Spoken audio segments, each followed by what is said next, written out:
श्री कृष्ण सिखाते हैं कि जीवन का वास्तविक आधार कहीं बाहर नहीं, बल्कि आपके स्वयं के भीतर है। आपकी अपनी चेतना और आपका विवेक ही आपके सबसे सच्चे मार्गदर्शक हैं। जिस क्षण आप बाहरी शोर को छोड़ धचकर अपने अंतर्मन की आवाज सुनना शुरू करते हैं, जीवन के उलझे हुए रास्तों की स्पष्टता खुद ब खुद दिखाई देने लगती है।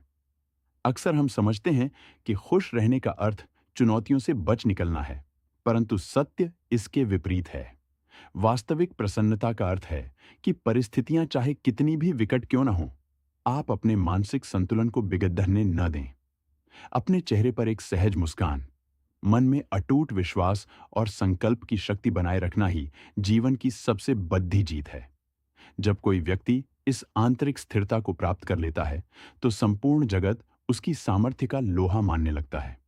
याद रखें, जो व्यक्ति हर स्थिति में शांत और संतुलित रहना जानता है, वही दूसरों के लिए प्रेरणा और शक्ति का स्रोत बनता है।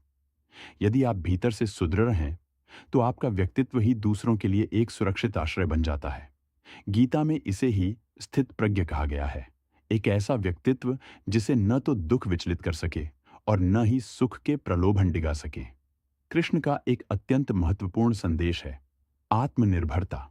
यदि आपकी प्रसन्नता दूसरों के व्यवहार या बाहरी परिस्थितियों की गुलाम है, तो आप सदैव निर्बल रहेंगे। लेकिन जब आपकी मुस्कान आपके स्वयं के विवेक और निर्णय से उत्पन्न होती है, तो संसार की कोई भी शक्ति उसे आपसे छीन नहीं सकती। यही स्वाधीनता ही असली आनंद का द्वार है। एक बहती हुई नदी का उदाहरण देखिए। उसके मार्ग में पर्वत आते हैं, उबड़ खाबड़ जमीन आती है और गहरी खाइयां भी, किंतु नदी कभी रुकती नहीं। वह अपना मार्ग स्वयं प्रशस्त करती है। ठीक इसी प्रकार मनुष्य को भी परिस्थितियों के सम्मुख झुकने के बजाय स्वयं को ढालना सीखना चाहिए।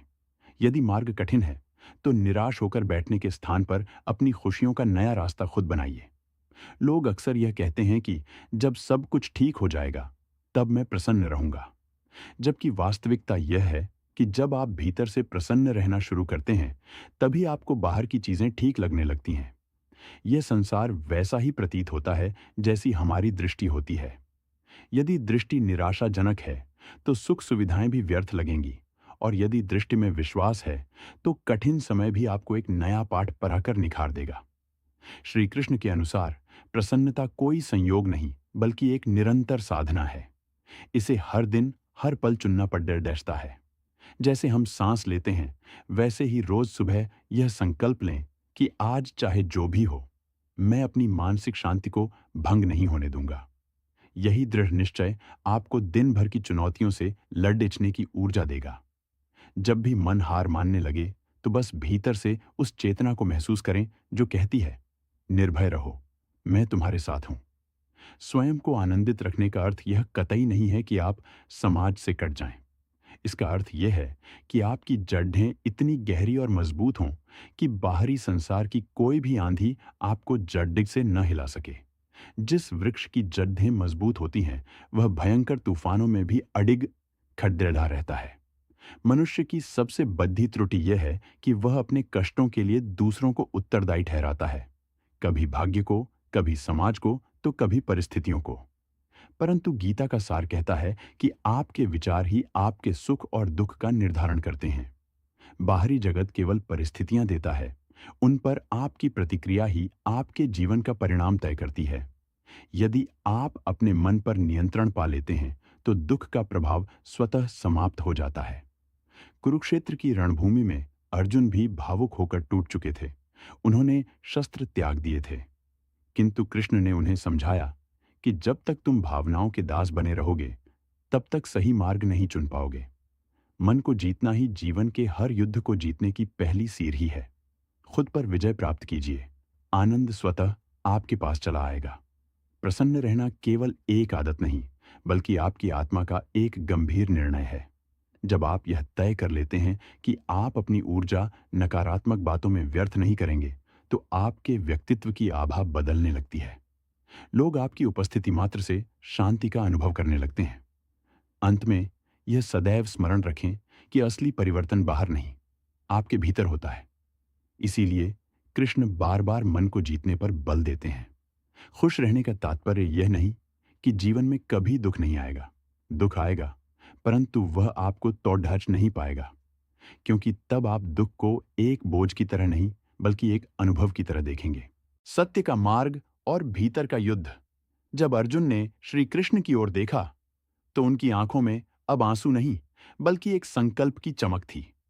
उन्होंने पूछा, हे केशव, मन को जीतना तो वायु को मुट्ठी में कैद करने जैसा कठिन है। फिर एक साधारण मनुष्य इस परम आनंद और स्थिरता को कैसे प्राप्त कर सकता है?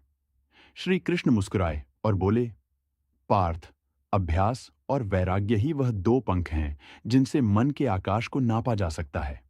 मनुष्य अक्सर उन चीजों को पकड़ बेचने की कोशिश करता है जो उसके नियंत्रण में नहीं है, जैसे दूसरों की राय, बीता हुआ कल या आने वाला भविष्य। असली शक्ति तब आती है जब तुम वर्तमान के इस क्षण में पूरी तरह जाग जाते हो।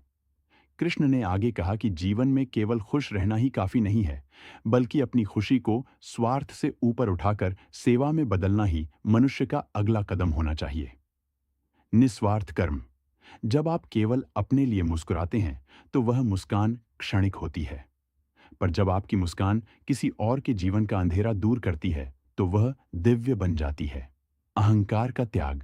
अक्सर मनुष्य अपनी सफलताओं का श्रेय खुद को देता है और विफलताओं का दोष ईश्वर या भाग्य को। कृष्ण कहते हैं, फल की चिंता छोड़कर कर्म को ही अपनी पूजा बना लो, तब न हार का दुख होगा और न जीत का। आत्मा की अजेय शक्ति कहानी का सार यह है कि जैसे जैसे आप अपने भीतर उतरते हैं, आपको समझ आता है कि आप यह शरीर या ये बदलती हुई भावनाएं नहीं हैं। आप वह अविनाशी आत्मा हैं जिसे न शस्त्र काट सकते हैं, न अग्नि जला सकती है। जब आप इस सत्य को आत्मसात कर लेते हैं, तो संसार की कोई भी घटना आपको छोटा महसूस नहीं करा सकती। आप एक ऐसी नदी बन जाते हैं जो सागर में मिलने से पहले रास्ते के हर पत्थर को चूमती है, उसे काटती नहीं। श्री कृष्ण का संदेश समाप्त हुआ तो रणभूमि में शंखनाद गूंज उठा। पर वह युद्ध अब केवल कौरवों और पांडवों के बीच नहीं था। वह युद्ध हर मनुष्य के भीतर के भय और विश्वास के बीच था। कृष्ण ने अर्जुन के रथ के घोड़ों की लगाम कसी और कहा, उठो पार्थ, समय का चक्र कभी नहीं रुकता।